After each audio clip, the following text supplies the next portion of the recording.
Holy crap, have you guys seen this? This is The Legend of Zelda Ocarina of Time for the 3DS, running in the Citra emulator, but we've applied the 4K texture mods from Henrico Magnifico.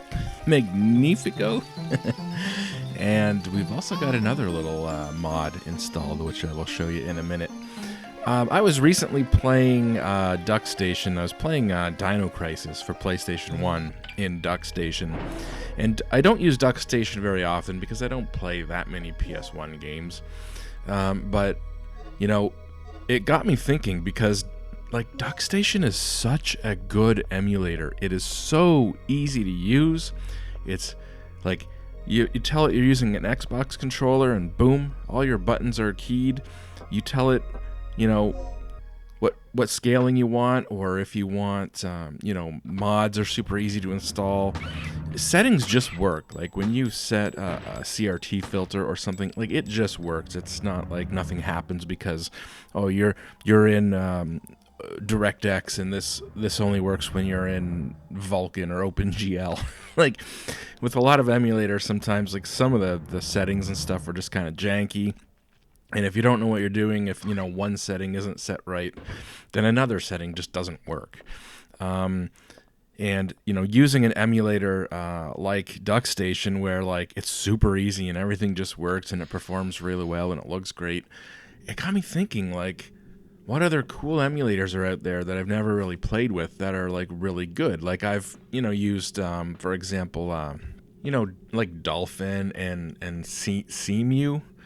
Those are also really good emulators, just super easy to use and really nice interfaces. And so I started thinking, like, what else haven't I've never used Citra, for example. So let's check out Citra, and that got me kind of all of a sudden seeing this this mod here, and like, again, Citra's really easy to use.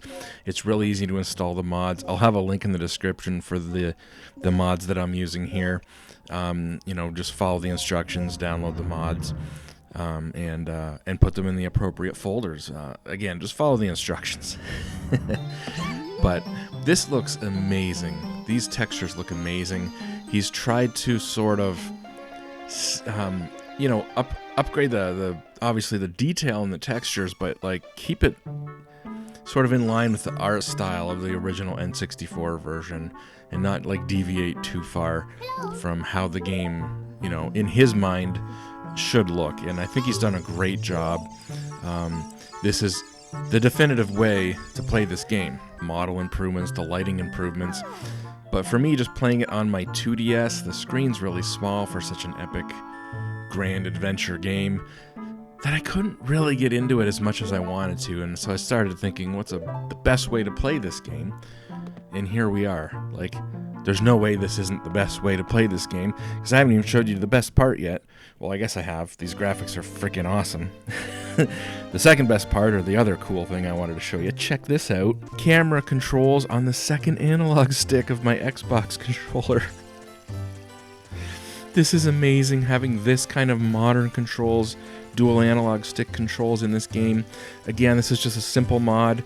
You put the corresponding files in the right folder and bada boom, bada bing, there you go. Second analog stick controls the camera. How freaking cool is that? The other really cool thing about this, if you're using a PlayStation 5, or sorry, I don't know if it's PlayStation 4 or PlayStation 5, but if you're using like a PlayStation controller, you have like that touchpad thing, and you can use that to move the cursor around on the second screen when you need to use the touch screen. So, I mean, there's some really cool mods that make this really playable, and you're getting the best version of this game, and it looks like it should on a modern system. I really wish Nintendo ported this to the Switch. They ported a lot of other Zelda games, you know, especially ones from like the GameCube, the Wii, the Wii U. Ported all those to the Switch. I was really hoping they would port this to the Switch based on this 3DS version and make like the definitive way to play this game, but they didn't. So this, in my opinion, is the next best thing. There you go. Emulation is awesome, and I love it when these emulators, they just have a good front end, they're simple to use, and they just work. And Citra is another cool one, so I'm super glad I checked it out. Again, links in the description. See you guys later.